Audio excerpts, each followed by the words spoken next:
want to thank some people that did an awful lot to help us pull this exhibition together. First, I want to thank Joe Massey and the Massey Charitable Trust. Yay! Joe and Wanda are wandering around Europe right now and having a great time. So we miss them, but they were here for the opening. And this has been a dream of Joe's for a long, long time. And we took some of his money from his trust, and we were able to not only get a great curator, the best, and purchase some wonderful pieces for MOCA's collection. So thank you, Joe. I want to thank all the artists. There are a number of you in the audience, I think, that are in the exhibition. I want to thank you for loaning your work to MOCA for this major, major exhibition. And I really want to thank Chip Simone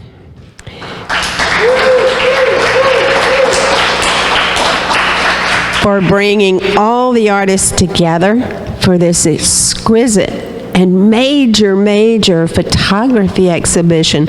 In fact, I've heard many of you say that there has never been one like it, ever, in Georgia, that is a survey of the very best photographers from edge to edge of Georgia.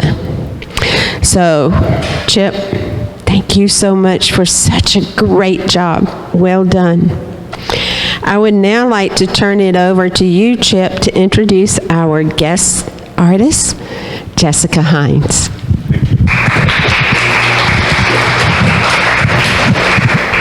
Thank you very much, and welcome. Can you hear me okay?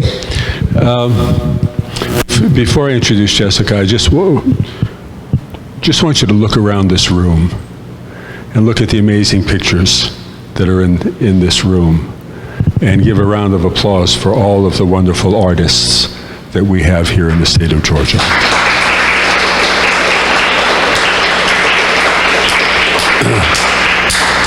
It was really a tremendous opportunity and privilege to spend time getting to know these people and their work. It was wonderful in its surprises. It was wonderful in its complexity. I held a very high standard, and everyone met that standard. I basically said to the people that I asked to be in the show, I want the very best work you have ever done, period. I said, no excuses, this is a museum show and that means something. And I want you to work to the museum standard. And I was thinking about it earlier today, the range of people in the show go from, there are at least a half a dozen Guggenheim Fellows in the show. Mark Steinmetz, Harry Callahan, John McWilliams, Carl Martin, Stephen Shear, and Paul Kowaleski. So I don't think I've left anyone out. Did you ever get one of them, Jessica? Have you gotten your Guggenheim yet? No. Okay, well, we'll keep working on it. But anyway, and at the other end, there are people who have never exhibited in a museum show before. Quite a number of those, and that was very exciting for me to be able to bring their work into a museum and to give them the opportunity to add that to their resume and to put their work in the context of excellence, which I think we've been fortunate enough to achieve. So, I'm about to introduce a very fascinating person. I looked at the work of over 330 photographers, thousands of images. And I had great help from a lot of people who were aware of where I should look. Amy Miller at ACP, Nancy over at No, South by South, Nancy McCrary, pardon me, yeah, Nancy McCrary, and others who were plugged in and could suggest the general areas where I looked. And I looked at all of their lists, and I looked at all of the names, and I looked at all of the work by all of those people. And when I came to Jessica's pictures, and I said, I know that name, and it turned out we had been friended on Facebook for a couple of years. She's very well known, but no one I met in Georgia in this process had ever heard of her. So I said, well, that's strange, and I started looking into her background. And I couldn't quite understand, but she lives in Statesboro, as you'll hear, and Statesboro is not exactly on the main highway, I guess, right? So, what I want you to do for a moment is to envision a map of Georgia. So over here on your left side is the Alabama border.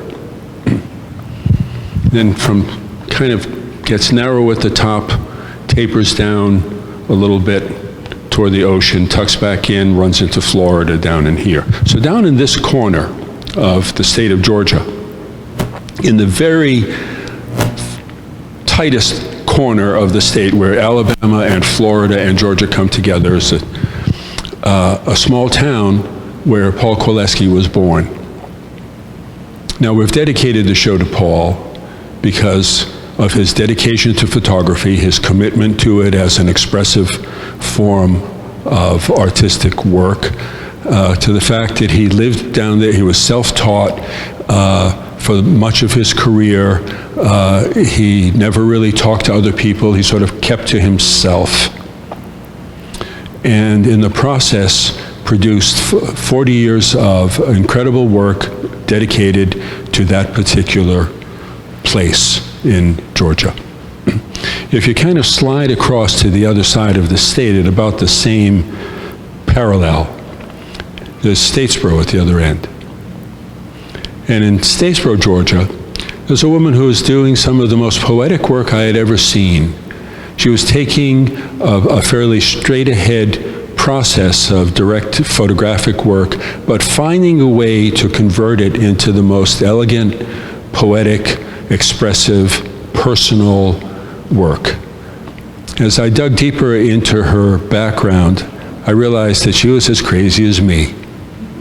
And that's pretty crazy, but I mean that in the best sense, and the way Paul was crazy, dedicated, committed, believed in the work, believed in the process, and believed that by pursuing that work, you would come out the other end with a body of work that reflected on the issues that mattered to you.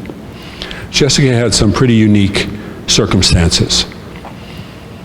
So I'd looked at a lot of her work, but the one that, is it fair to say, you're best known for, My Brother's War. And I believe there are 10 components to that, like chapters in a book. And I looked at all of it. And if you read into her backstory on this, her brother went into to Vietnam when she was seven? Yes. 7 years? Yeah, right, when she was quite young. So he was obviously, old enough to serve in the army or in the service. Went to Vietnam, he did his service, he came back to this country. He went back to Vietnam for personal reasons that turned out not to work out for him. He came back to America and he took his own life. Jessica never really got to know him very well. And I think it's fair to say was been haunted by who he was and how he mattered. And at a certain point, when did you find the box of pictures? Well, when my mother died in 1986, this box came with me, and she put together all the letters and photographs. Photographs and postcards and such. So. I got it, but I didn't want to look at it. Right. So eventually she dug into that pile of work, and that became the basis for this continuing project that's gone on almost 10 years now called My Brother's War. And there are 3 examples from the project exhibited. It's the second group of pictures in next to Dustin's big eyeball picture. And when I looked through that, I was so moved by not only the quality of the images, but the depth of her commitment and the depth of her passion. And as it turns out, that's really what I was looking for from everybody in this show. But she really had it in spades. And I was so impressed by the dedication of the work that, and as I looked further into her, she's lived 31 years. She's a tenured full professor at Georgia Southern University. She lives by a swamp. She photographs night creatures in the swamp. Not like the ones you find on the zombie movies that they film around here, but you're waiting for those. And so, I mean, she posts them online, and they're motion-activated cameras with night sensitivity, so they're the beavers and the deer and the birds and the animals that come through the swamp. So I realized that she was really totally, her whole life was wrapped around picture making. And I was very moved by that and by the amount of work that she's produced. And I've invited her here to talk to you about the work that she's done and why she does it. So it's a great honor to introduce Jessica Hines.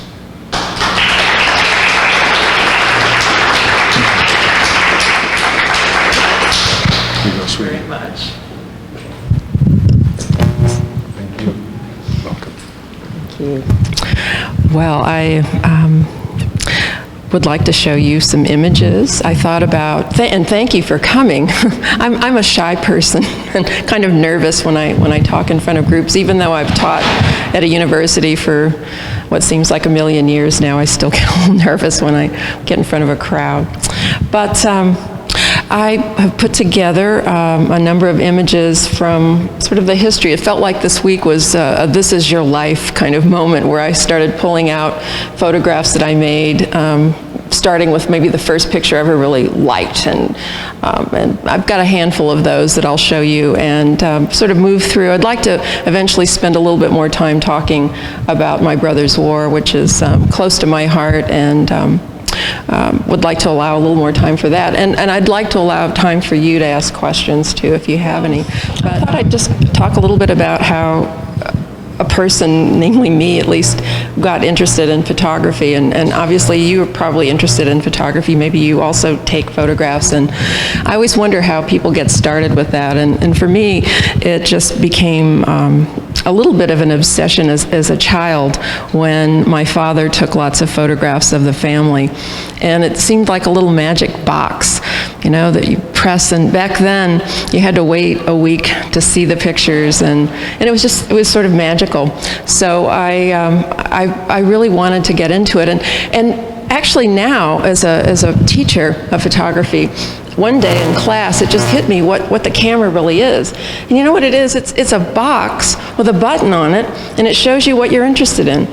And I mean, frankly, that's what it is. And so as you keep doing this over time, you develop a track record, I think, where you start to see your own mind unfold in terms of a visual, you know, in this case, a photograph. And I lived away a lot as a child from my parents. I can talk about that a little later. But I had a neighbor who was sort of like a guardian angel to me, I think. They were just wonderful people, and they kind of kept an eye on me when I was 4 years old. They moved there when I was 2. And when I was 13, they bought me my first 35mm camera. And I started to fall in love with photography then. And I went to high school, and this was actually something I made in high school. And it was the only picture, the first one that I ever made that I liked, that I thought was fun and interesting, because it made me realize that when I had the camera, I am a shy person, and the camera was a bit of a license. As if you're a photographer, you might know how that feels. It gives you a reason to go somewhere, a reason to be, and I could walk up to strangers and strike up a conversation and see people and talk to people I wouldn't normally have the nerve to talk to. I'd feel too awkward. So the camera was sort of a license for me. And one thing that's been interesting for me too this week is re-photographing the silver prints that these were, made in a darkroom. And up close, when I looked at the screen, I could see this man's shirt was held together by a safety pin. It's interesting how you might not even notice some little details that show up now in the digital age when you start to enlarge everything, which I also discovered when I was working with photographs that my brother took. But you can go to the next one. So I just thought I'd show you these because they're so unusual for what my work looks like now. I actually did street photography at one time where I walked around and traveled and was drawn a little bit to the oddities. By the way, the screen is sort of stretching this picture. All of these are going to appear a little bit stretched vertically. But yeah, just seeing this man carrying a record was just strange. So I was automatically drawn to the strange, and I guess I still am as it becomes more evident as time goes on. But you can click. These were done when I think I was in college. I was definitely in college when I was making these. You can keep clicking. But I had a curiosity for other people and what their lives were like, and I wanted to document it. I felt really passionate about taking pictures all the time. It made me so happy. You can keep going. And sometimes I was drawn to patterns and the way patterns related to each other in the image. You can continue to the next one.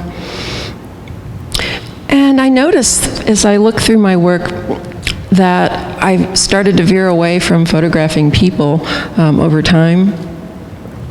Still drawn to the oddities. I collect things like this whenever I see, I do a U-turn and go back and make the photograph. This was probably about, it was probably about 82 or 83. I liked the license plate that happened to be named on that one too. Interesting, so long ago, guns were still pretty popular in America. I guess the history goes back. You can continue. And you can continue. So I was in college and found I was always drawn to the late night diners, and maybe I was under the sway of Edward Hopper a little bit and looking at those kind of lonely places late at night. And so I started to photograph diners, and they were the kind of diners that were modeled after train cars. And they had the quilted metal, this sort of shiny chrome on the inside. And they were sometimes open 24 hours, maybe they all were. And I would go by myself, but I would beg my friends sometimes to go with me because it was sort of sometimes they were not the best neighborhoods, and I was a bit nervous. One night, all the crazy people came out. I'll have to tell you about what happened with that one. You can go to the next one. But I was always the outsider, as maybe I've always sort of felt that way, that I didn't really, I don't know, maybe I just felt that I didn't belong in a lot of places, but I was curious, and so I'd stand outside and photograph through the windows at night. Next. Okay. And so one night, maybe it was a full moon, every person I could run into with a problem seemed to appear, and it was the one night that no one wanted to go with me, so I was by myself. And just one thing after another, I would drive to another location, and yet there'd be another problem. Someone, not wanting their picture made or realizing that I was taking pictures outside. And so at one location, one of the customers inside got really mad, really upset that I was photographing, and he came outside and he said, "You can't do that." And I said, "Well, I can. I'm outside. I'm on the street. I'm on the sidewalk, and it's a public place. And he said, "No, you can't. I'm going to call the police." Well, okay. So you can click to the next one. So what he did was go around and close all the window shades so that I couldn't see in the into the diner. And I just kept going along and photographing him. I thought, oh, great, I'm getting even better photographs. And so then the police came, and the police were really nice. He said, "Oh, well, maybe you need some help? You going to another place tonight?" I said, "Yes, I am." So he followed me. It was great. I had an escort, and it was a good thing because the very next place I went, there was someone there who demanded my film, and and I finally had to call him over. He's like, "Take care of this one. It's my film. He wants it." So yeah, it was an adventure, though, and that's another thing I like about photography is that you get to have an adventure. I noticed that early on that was part of the appeal too. And you can continue. Still fascinated by night. I tend to be the night owl. I've turned into some sort of person who stays up all hours at night. I think it's because it's quiet. I think I can concentrate, and I do a lot of my work now late at night. But I was curious about what happened in photography when I used different kind of lighting situations. And I was still a student doing these. There was a variety of self-portraits that I did. You can click to the next one. I think at that age, people are trying to discover themselves, who they are, and a lot of my students make self-portraits. And the selfies, of course, are endless now. We know where that went. But I was experimenting too. You can see that. Well, here's what happened too. And then I went to graduate school, and it has to happen when you're in school, where you run into a terrible block, a terrible artist block. You ever had that happen where you just can't make anything work? It's terrible, And so I thought, okay, I told myself I have to change everything that I've ever done. So I'm not going to use the same camera I've used. I'm going to use a different kind of film. And I switched from the 35 millimeter into a plastic camera, which was not cool in the early 80s. It was not cool yet. The Diana camera, the Holga, those sorts of things. I wanted a different feel, and I thought if I'd change everything and change from a more rectangular format to a square, it would force me to think in a different way. And I thought I will scratch my negatives too, and I'll paint on them, and I'll scratch that. So I did, and I only just did a few of these. You can click again. They were just experiments, really an exercise to jog my mind out of its block and into something else, which it finally did lead me to. And I felt silly walking around photographing strangers and in the public with this plastic camera, because at the time it just looked silly. You look like you're carrying a toy. Now people want to buy these, but yeah, you can click. And I sometimes realized that I was painting on the photograph in a way that broke past what the photograph was of. I would use my imagination to just take this as a sort of a trigger point and take it somewhere else. So it was still telling me something about my mind. Now maybe that wouldn't interest other people, but it was helpful to me to learn to get in touch with myself as I was making pictures. And it broke into this. I started, of course, drawn to the odd things. I would drive around, usually by myself, and look for interesting things in the city where I lived at the time. This was St. Louis. You can continue. Oops. Okay.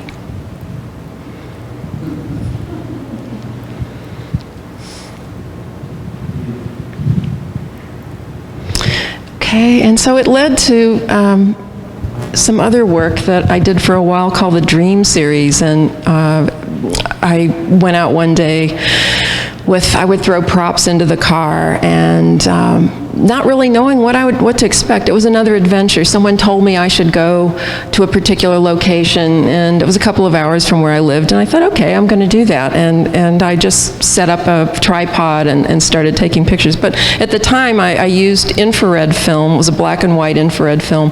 Really, it was originally made for scientific purposes, but artists, of course, got a hold of it, and I loved the effect. And since I was making pictures about dreams, it seemed to apply fly, I guess, because it had a dreamlike quality. It makes plants glow. Anything that has infrared radiation that it reflects back turns white. So I then would paint on the silver print. They were made in a darkroom, and when they were dry, I would put rubber cement on them, actually, to block off certain areas, and then I'd selectively tone those to different colors, sometimes brown or blue as a base color, and then I painted on those. So here I was sort of listening into a cloud in the dream, and you can continue. They weren't exact recreations of a specific dream, but I would walk around until I saw something that lent itself to that feeling that I've had in a dream. And at that time, too, I started to write all my dreams down, and I kept a log for a good 20 years of my dreams. I dated everything so I could tell. Now I can look back, and it's strange to look because I see it's my writing, even though my writing's changed a little bit. I know I wrote it, but it's almost as if a stranger wrote it.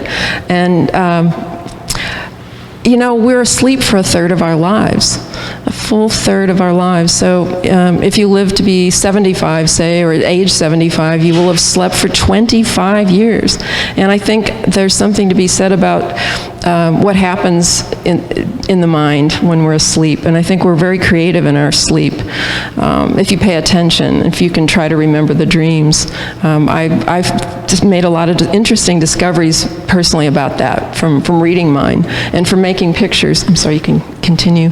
So all of these were hand painted. They were one of a kind. And yeah, I would see things that resembled each other, and it's funny how the unconscious sort of takes over when you're doing this.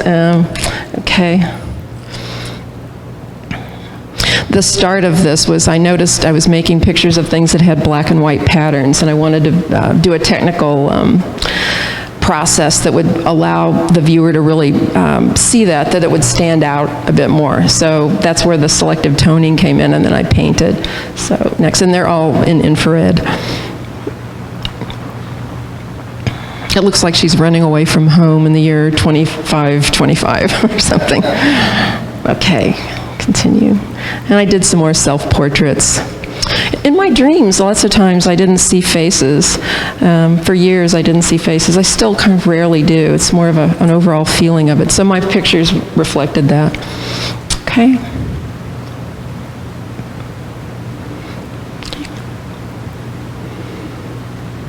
I like the fact that with this film, I could make the pictures look the way I wanted them to, even though when I took this, it was raining and it was summer and green, everything was green, but because of the infrared, it lightened all of the trees. It made them look white in the print, and clouds also looked white, or blue sky would look black. So, but the light areas allowed me to paint the picture however I wanted it to be, and I just saw this as a fall scene in my mind. Okay. I think I must have taken an entire roll of film on the Maid of the Mist. Have you ever been to Niagara Falls, the Maid of the Mist? And nothing, I didn't like any of the photographs. And then suddenly this happened, this person just put their hand up, and I thought, oh, that's it, that's it. And so I didn't really experience what it was like to ride the Maid of the Mist, because I was the entire time I was focused on making pictures. You know, this is the first picture I ever made that relates to the death of my brother, and this was probably about 2 years after he died.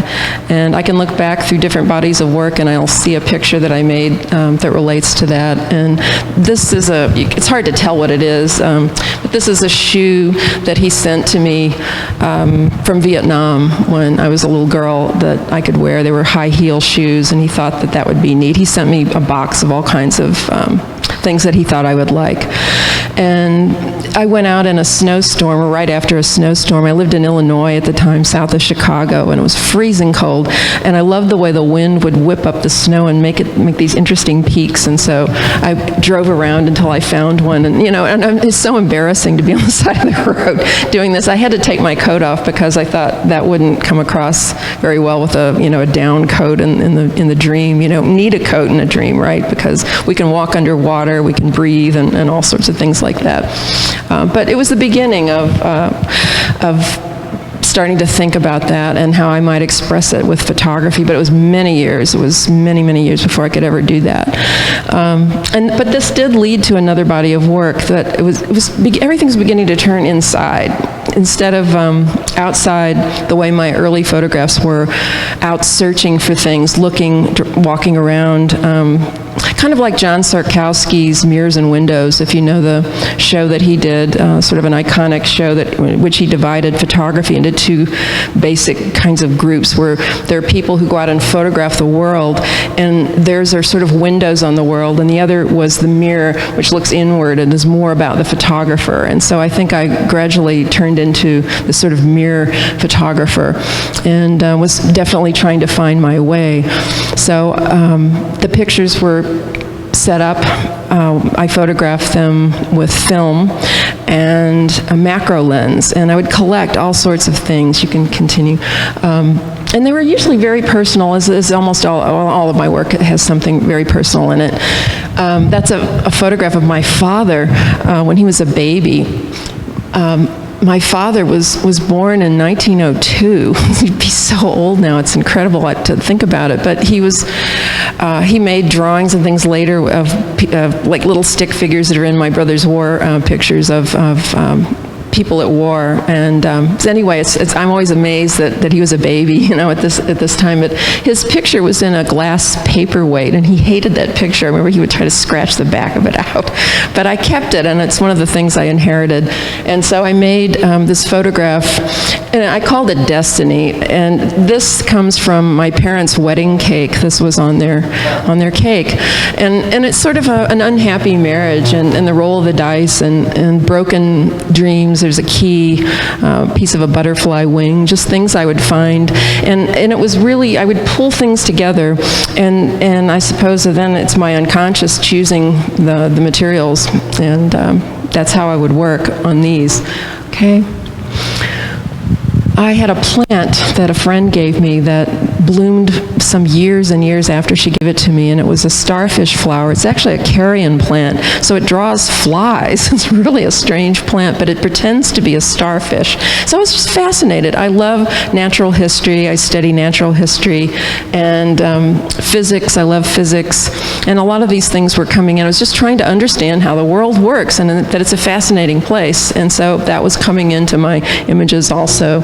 And so again, all of these are hand painted. They're start as black and white, and I add all the color with paint and pencils and that sort of thing. At one point, I had access to a defunct biology lab, and so I was able to photograph. It was wonderful. I could photograph, specimens of animals. So. And then, of course, my cat he's been my partner in crime for many years. Cats will bring things to your doorstep and leave them. I'd find shrews every couple of days he'd put on the doorstep. But I would set these up to make but they're single pictures. I think a lot of people might think they're collages. They're actually all really there, and everything was as it was. The same with the Dream series, which is actually coming up. Okay. One day I was out jogging. I found two red-headed woodpeckers in different parts of the state, and I just noticed them on the side of the road, so I brought them home and made this photograph. How could I not, But this is the oddity that I do. But you can't buy them, right? And I wanted to make a picture with these animals, and so I started. I have more. You can continue. This is more from the biology lab, Alice in Wonderland theme, which related to the physics, because Lewis Carroll was a mathematician, and it's believed that he was aware of the possibility, mathematically speaking anyway, that there could be parallel universes. And so I'm just fascinated with how the world works, what makes it work, and the photography helps me understand it. One summer I spent the entire time sitting on the sofa going through every book I ever read that made any sense to me or that helped me understand anything from psychology to math to the natural history, and I underlined, and mythology also. I underlined and I transferred all of the things I'd underlined into a journal, and I would read the journal before I would go go in and photograph. Well, this led to an interesting, just sort of a funny story. Some years later, the New Yorker contacted me, and they wanted a photograph to accompany a story in their fiction section, and they asked me if I could come up with a picture of a squirrel. And I said, oh, don't you know? Yes, I can, because about a week before that, my cat caught a squirrel. And I remember, I was horrified. I really get upset. And I remember hearing some commotion. I ran out, I was like, no, give me that, stop it. And I was trying to save the squirrel, and it was too late. So I had to put the squirrel in the freezer so that I could use it in a photograph, of course. And it came in handy. What can I say? A week later, I get this call from the New Yorker. So what's funny about it, though, is that I went outside and I set everything up. I mean, it's completely dead, frozen squirrel, and I put flowers there, and I had to put a rock here. You can't tell. There's a rock to keep it from falling over because it would just go clunk. And I just photographed and photographed and photographed. Finally, my memory card ran out, and I went back into the house and to get another one. And I came back out. Squirrel was gone. My cat. He had to have seen the squirrel and thought it was a live squirrel, and I could just picture it, where he's pouncing, it looks so alive, and goes over and, and gets it, and he must have been shocked it would be, so cold. But I was so upset. I thought I wasn't finished, but I actually had the picture, and they printed it. It actually ran in the New Yorker. So you can continue. You have to keep your sense of humor, I then just sort of let myself photograph anything that appealed to me. I thought, regardless of whether I have a body of work for it to go into, I'll just make photographs of what interests me. I think we should all do that. If you have an interest, you should photograph it. And over time, then things started to make a little more sense to me. You can continue. This was in Paris. And again, sort of the oddities, sometimes beautiful, sometimes funny, sometimes odd.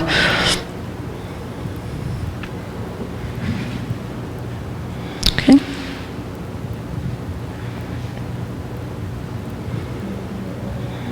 It's the Great Wall. And I had the good fortune of going to the Cook Islands in the Pacific, South Pacific, on my way to New Zealand one year, and I stayed near a person who I was introduced to who was an artist on the island. She ran a gallery in Rarotonga, and I photographed in her studio. I just loved, I loved being there. I loved traveling and just seeing these new places. Some of these come from a body of work called Odd Stories. Okay. And Southern Stories.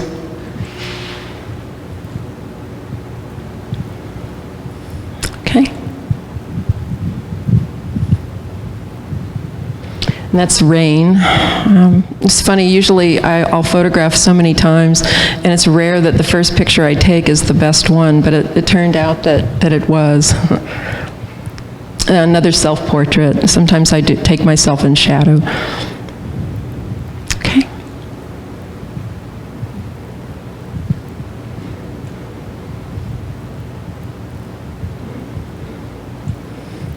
One day I was driving, and I saw some weird sight that just struck my attention, caught my attention. And it was a big concrete arrow with like a squirrel and birds and different things glued on top of it. What was that? So I did a U-turn and went back, and it turns out that it was an old. It used to be, I think, on the route where people would go to Florida in the 60s, and so it had some odd sort of what you might call an outsider artist maybe had set up a lot of things in this area.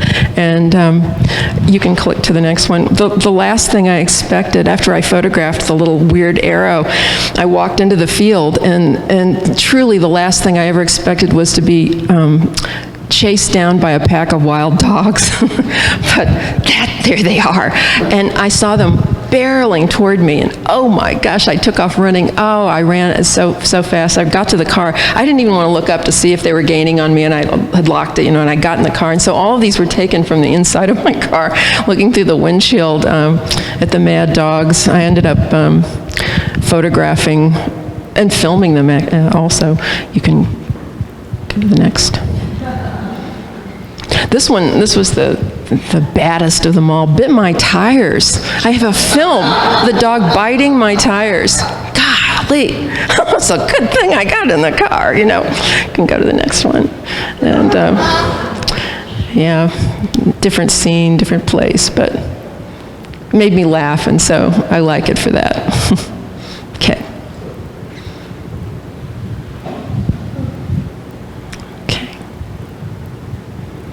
So what part of the appeal, I think, of photographing like this is just the adventure that we can have going out and just rummaging through. I was just out driving one day and pulled over and stopped at some abandoned place. I think this ship had been out in the yard for probably 20, 25 years. It was just left. So I made the picture, and the dog and the doghouse in the background I thought were really just perfect for my picture. But I came back later to look at it again, and maybe a couple of months later, and everything was gone. The doghouse and the dog were gone. The people had moved.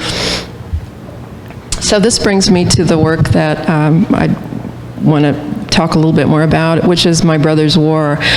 And so this is my older brother, Gary. He was 13 years older than I am. And when I was a little kid, my home life was not very good, and hence I think the neighbors sort of kept a watch out, and things were not working out very well. And when he went to war, to Vietnam, I was sent to live with other people, and they were pretty much strangers to me. I didn't know them at all, but they were relatives. And so at one point I went to live in another state, and I ended up staying there until I was almost in high school. So I never saw my brother very much, because when he came home to visit, I was gone, and I only came home to see my parents maybe for a week or two a year. You can go to the next one. And so what happened, he went to war, as Chip said, and developed post-traumatic stress, and he wrote lots and lots of letters home, but none of us had that idea. We didn't know what had happened to him. He didn't want to talk about the war. So he committed suicide. It was 1980, and of course it was a terrible, terrible shock that I just could not deal with at the time. So it took, I don't know how many years. I started this about 10 years ago, so yeah, until then, for me to be able to deal with it at all. And how remote, how far away I pushed this was clear to me one day when I cleaned out a closet, and it was where I keep all of my art. And on a top shelf was something. I couldn't tell. I actually wanted to know if anything was on the shelf, and I had to get on a ladder, and then I couldn't tell, even on a ladder, if there was anything there. So I held a mirror up, and I was looking in the mirror, and I thought, yeah, there's something there. So I had to take a tool and pull it. And you know what it was the flag that was on my brother's casket. And so I had literally pushed that back and did not want to look at it. And it was only years later when a friend who taught political science asked me if he could borrow some of the letters Gary had written home from the war, and would I let the students read it, and that's what started this.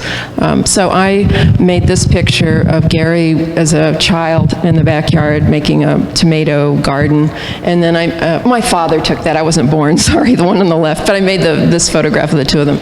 I made the picture of Gary on the right. It was after he came home from war. Okay, you can click to the next. And so he was considered a disabled American veteran, and I have these letters. Everything I have that I worked from was in the box. And everybody had died, basically. There was no one I could ask questions to, so all the clues still remain, if there are more clues to be uncovered, are in the box, and what I end up doing with that. So it says here, too, that about your service-connected nervous condition, and they hadn't come up with the word post-traumatic stress yet, which we now have an acronym for, which makes it seem even less meaningful. Okay. And that's what the box looks like. That's the contents. And I was really grateful to my mother for gathering all the parts and putting them in one place. Okay. So I found a memo pad in this box, and it had the names of his friends from the war.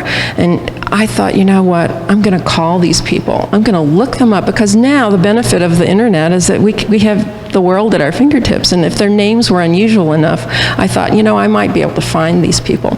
And I did.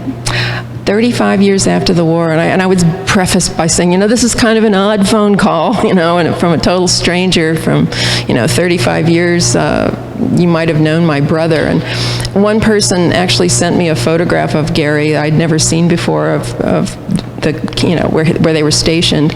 One time I called a wrong number too, and the person said, "Oh, well, that's such an interesting thing. No, it's a wrong number, but, you know, give me the information. I'll see if I can help you find this person." It was so nice just to, you know, you dialing like that. But I start to find all sorts of clues. Here was the Veterans Benefit, truly $23 a month for his 50% disabled condition. It's funny looking at pictures like this. I combined these to make one photograph, but I noticed our family was the kind of family that didn't touch. You know, all the pictures, I'm standing like this. You know, it's funny how you learn that, and no one touches or hugs. It took me a long time to be able to do that because I didn't grow up with it. So I'd also found that Gary had really tried to fight going over to war. He was really pretty scared. My father was horrified, and so they wrote to Senator Stuart Symington at the time, and we got this letter back that said, you know, it's too bad, you know, you're going to have to go, is basically what it said. We're sorry. Okay, and this is... I've just wove this into the lecture here. This is a recent picture I made in March of this year, and it's the envelope of the letter the night before he left. He wrote letters sometimes twice a day. He would even write if he was stuck someplace. He would start to write my parents. And so I took the envelope and incorporated it into the photograph. And the photograph in the center is one that I made when I went to Vietnam. I went to Vietnam twice, and I went to Chu Lai where he was stationed. And it's interesting, I mean, I knew, you can continue, I knew that that Vietnam would not look the way it looked at the time that he was there. But it's curious that the mountain range is still the same, and there are places that I could identify from the photographs. So I used his photographs as a guide to help me move through that. And I started the series with black and white film, not knowing what would happen, not knowing how far I would actually go with it, not knowing that I was going to go to Vietnam. Yeah, so I used toy soldiers because I was a child. This is like recalling my child's mind. You can keep going.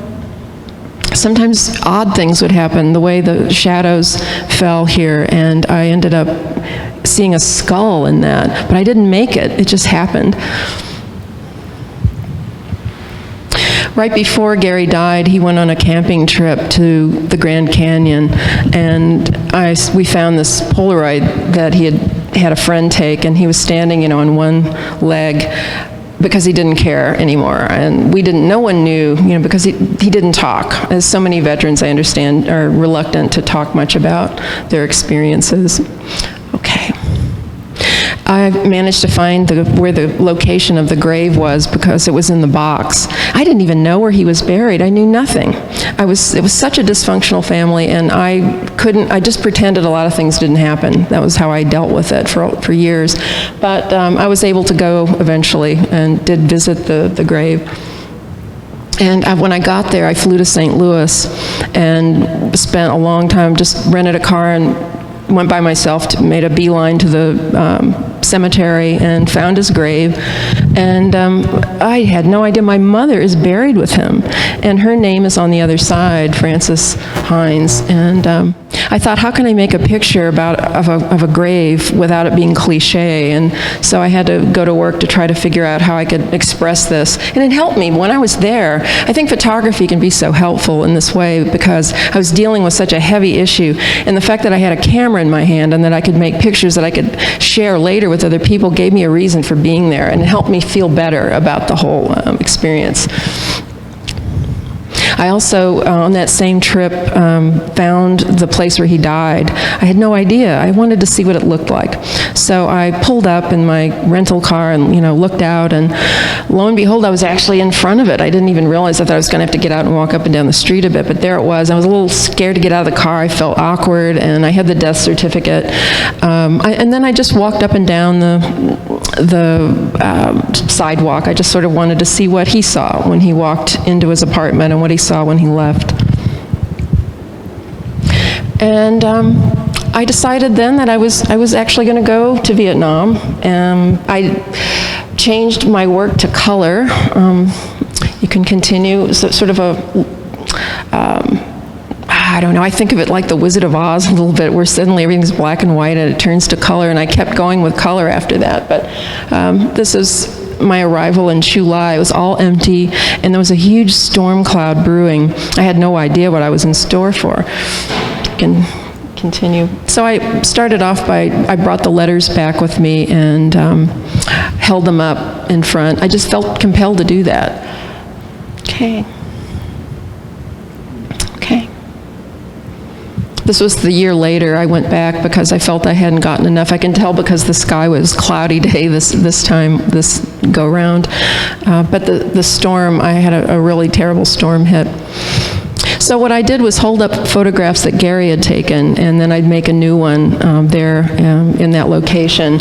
And I could see that the mountain range was Chu Lai. I hired a driver to take me there. I had no idea how to find everything, so he just drove me there.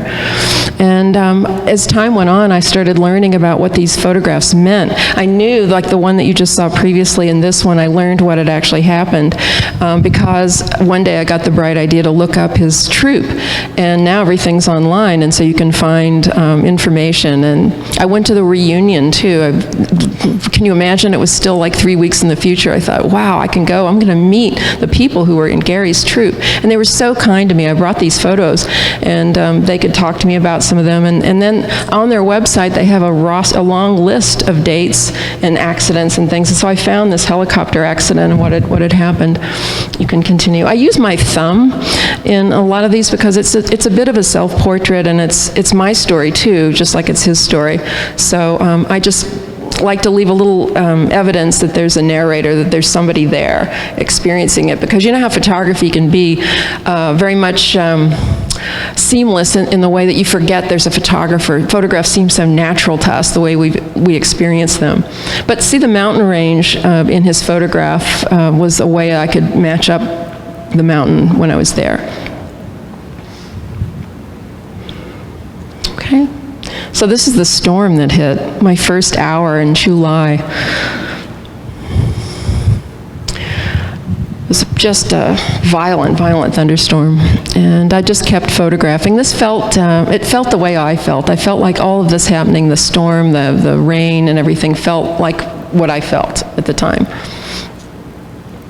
Well, what I found late one night by going through the box was a little English-Vietnamese dictionary, and it had these passages written in it, and I'm not sure you can read that, but it says, "I love you very much, Hines."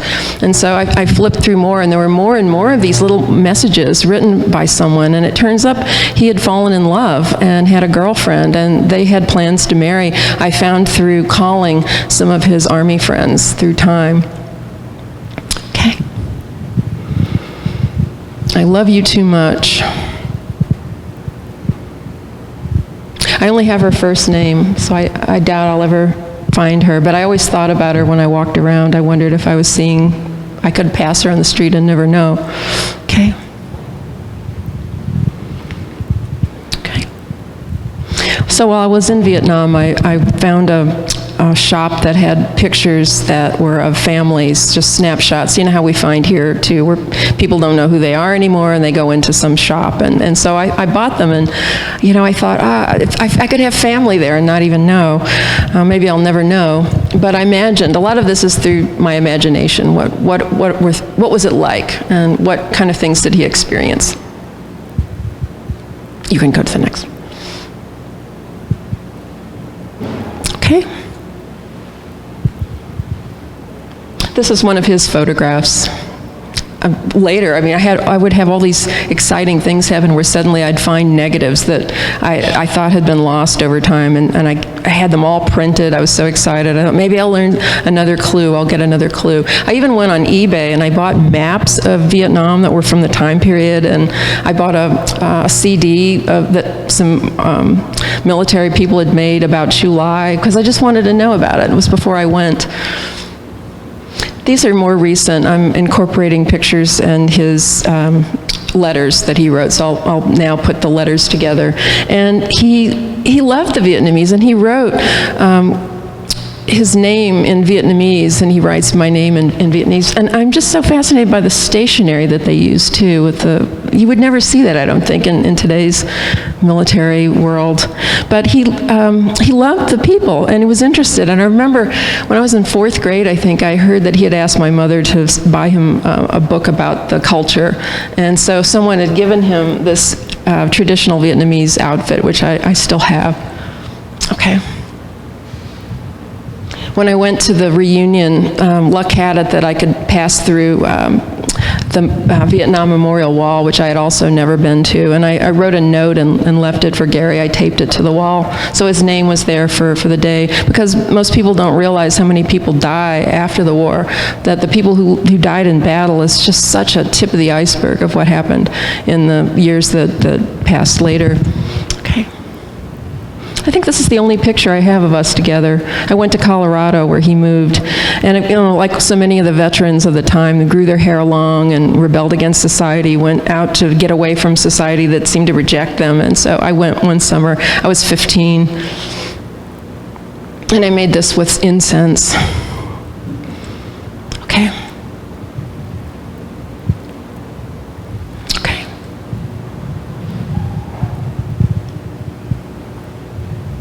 Okay.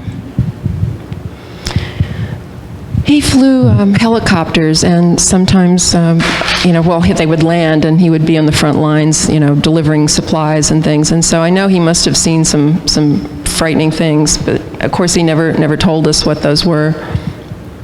So I imagined them by making these pictures.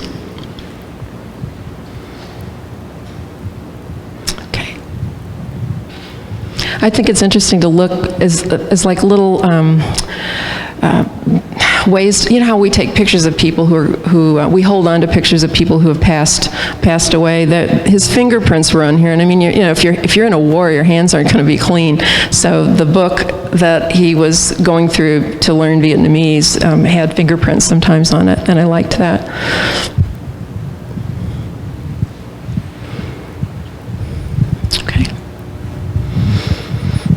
The dust on this photograph seemed to suggest time passing, which I like and get aware of often. I made this spring also, and I forgot one day, I do write stream of consciousness sometimes before I go in the studio to get ideas, and all of a sudden it came to me, there's a necklace. My mother, when he died, it just destroyed her. She just really fell apart, and she didn't live very long after that. But she took, my father had died by then, and she took the diamond out of her wedding ring and soldered it to a necklace that was Gary's. And I remembered I had that, and I nearly tore my house apart in March trying to find it. Oh my gosh, what did I do with it? I have to have it for a photograph, and so that's what this is. And I just looked back for pictures. They were so close. They were the best of friends. This is a letter he wrote from Vietnam, and it was Christmas Day, and he talked about how he was by himself, and it was a sad time. And looking back to better times, I remember when he used to ride, I would get on his back and we'd ride down the hill on the ice. So they link childhood and memories in the past. This is one of the letters he wrote to me, called me little sister. Okay.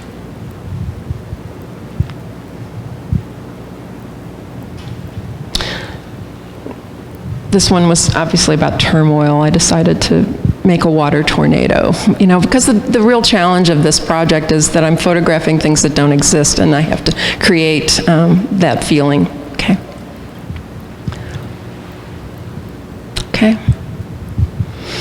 I also found this last summer that this is my mother's writing, the hospital bill for twice trying to take life since Vietnam War. She just made these notes on it, and he was beginning to go down. I could tell from the letters I wrote. I scanned all the letters now, and I put them in order, and I realized I could hear in his voice that he was spiraling down. And I set up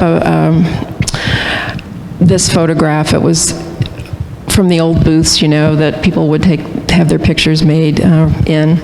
And I made the photograph in the background in Vietnam. It was an altar, so I combined those. It's one photograph, though. I didn't make composites. This halo appeared. Can you believe it? I was out photographing in this halo. I didn't think of this. I always tell my students, just be open to other things happening, because sometimes something that you wouldn't think of will happen. And I suddenly saw this halo, like I'm photographing, and what it was is I used mirrors, and there was a mirror on the other side, and the sun had gradually moved across the sky and finally hit the mirror, and it bounced directly where I was standing and made a halo over his face. I was so happy. Okay. Now this one, we're getting near the end here. This is one I just made, and I called a person who was my brother's best friend, and this person has eluded me. I mean, I went to almost spared no expense to find the people I thought might know him. I have so many stories about people I've contacted. But there's something called Find a Neighbor. Actually, you can go down and find someone who lives on the street that you think someone lives on. And I knew this guy. I thought, this has to be this one man. And but he never answered the phone. The phone would just ring and ring. So I called did this look for a neighbor. I said, this is a strange call, but I think your neighbor may have gone to the war, been a friend of my brother's who was in the Vietnam War. And so they, left a message. They were kind to do that, and we got in touch. But there were all sorts of things like that happened. So this one person I called, just Googled him up last fall, and he told me about a vision that he had. I was not expecting to hear something like this, but he said that one night, about 10 years after Gary had died, that he was in bed about to go to sleep, and he said that the room got bright, and he could look up, and the ceiling vanished, and he could see the stars. And he said my brother appeared to him and was very serious and told him that he needed to change his life, that he needed to change his ways, or things would not end well for him. And then he said my brother just disappeared, and the ceiling closed back up, and it left. I was not expecting to hear something like that. But I thought, I must make a picture about this. And so I've been thinking about it all this time and just made this one in March. And what I did, because I couldn't go to Chu Lai to make this, I went to Google Earth and used Google Earth's night. The Pro Google Earth will let you look at locations at night. So I went to Chu Lai at night on Google Earth and took pictures of the sky, and then put it up on my computer, and then set up this picture. It feels peaceful somehow to me. Okay. What else have I? Well, you can ask me questions if you want to ask something about that. I know I'm trying to go a little faster because I'm losing track of time, and I don't want to make you sit here for too long. But I guess to counteract the heaviness of this project, I also have to look to some of the lighter things. And I do live on a wetland. And one day I looked out and I noticed there was a rainbow on the surface of the water, and it comes every year. It's about December, January. And it's kind of like soap bubble. When you see the colors on a soap bubble, it's pollen and plant oils, and it's just gorgeous. But I had no idea. One day I was just home during the day when I could see this, so I I started making still photographs. You can continue. You can really see that rainbow. I did not alter this with Photoshop. I didn't put anything unusual. I didn't add color to it at all. It really looks like this. It's pretty astonishing. It's gorgeous to look at. Well, the very next day when I saw that, I thought, well, I have to have waders. I can't stay on the edge. I've got to get in there. So I bought waders that come up to here, and rubber waders, and I just walk out. And at first I was just photographing. Eventually I got an underwater housing for my camera so I could put the camera underwater, and that was really fun because I love seeing underneath things, like what's beyond that. Okay. And now I'm making videos. I'll show you a couple. They're like, one's 10 seconds, one is like a minute or so, but I think you'll enjoy them. Okay. These were made with the underwater housing. So I put the camera underwater and photograph up toward the light. Okay.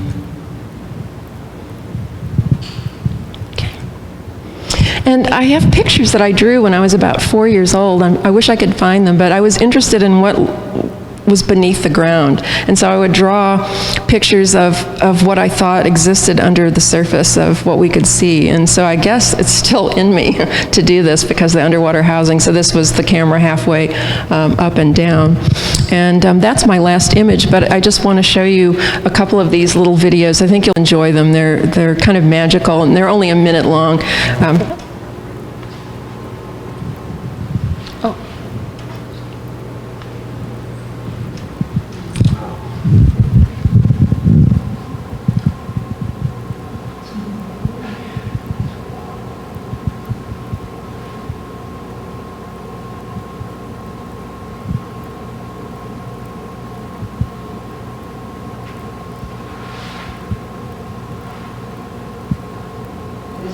Is it a camera you leave up all the time?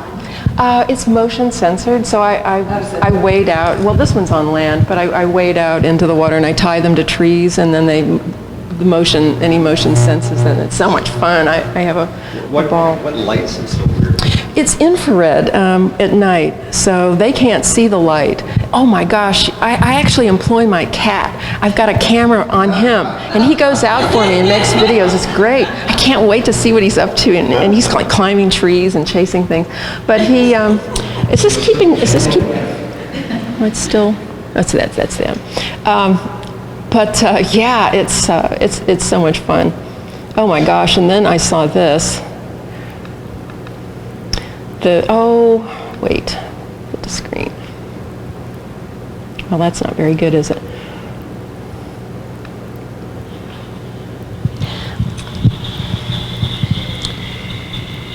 Well, what happened here? That's a snake. Geese laid a nest, and I was watching them. I actually got the geese hatched and their first swim out on the video. But look at the snake! I couldn't believe it. There's its head down near the water.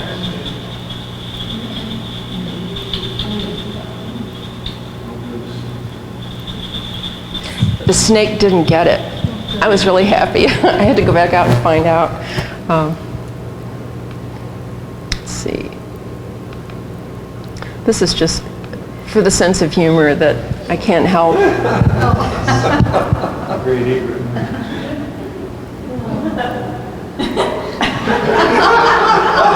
It made me laugh out loud. I had to see it.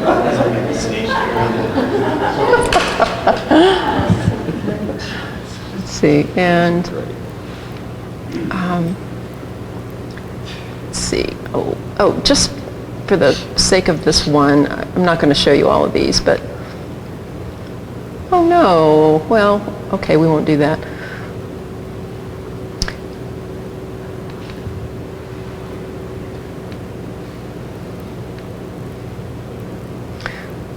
And this is the last one. It's my way of ending it. This is the Beavers. The Beavers, I found, had made a lodge in the back, and I discovered that. And they're so much fun to watch. I have them bathing, really funny. I was trying to find some other ones, but I can't like show you everything. But this is a funny one. This is one. It's a nice one to end on. So it's pulling a tree past the camera. Look at that.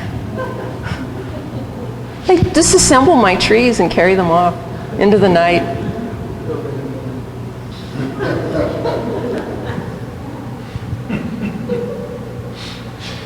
How many cameras do you have? 9. 9 out there. Different locations. Some of them I leave in the same location. Do you access the footage remotely, or do you have to go out? No, I have to go out and get it. Yeah, it's an ordeal, but it's fun. It's exciting, because I don't know what I'll have. It's like Christmas when I turn it on. My gosh, So I have all this built-in entertainment.